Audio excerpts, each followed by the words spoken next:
Dans les zones rurales, le cauchemar climatique a déjà commencé. Les populations ont besoin d'aide de toute urgence afin de s'adapter à un monde en pleine mutation. Cette 4e session de consultation vient donc sonner la mobilisation des ressources financières en faveur du Fonds international de développement agricole, une institution de financement spécialisée dans la lutte contre la faim et la pauvreté dans les zones défavorisées. Il me plaît ici de réaffirmer l'engagement du président de la République, son Excellence M. Alassane Ouattara, auprès du FIDA pour la mobilisation des fonds pour la 13e reconstitution de ces ressources.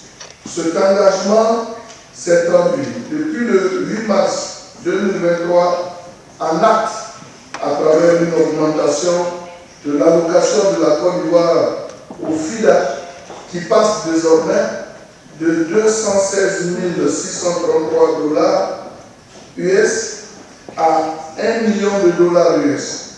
Comme vous le constatez, la contribution de la Côte d'Ivoire pour la 13e constitution des ressources du FIDA a été multipliée par 4.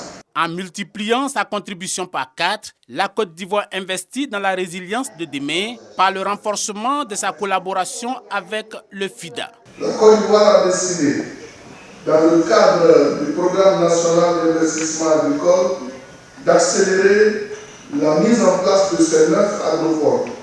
Ceux-ci doivent en effet permettre de transformer les économies des zones rurales et leurs systèmes alimentaires. Ces objectifs sont en parfaite cohérence avec la vision du FIDA. Cette 4e session de la consultation sur la reconstitution des ressources du FIDA a pris fin ce vendredi à Paris.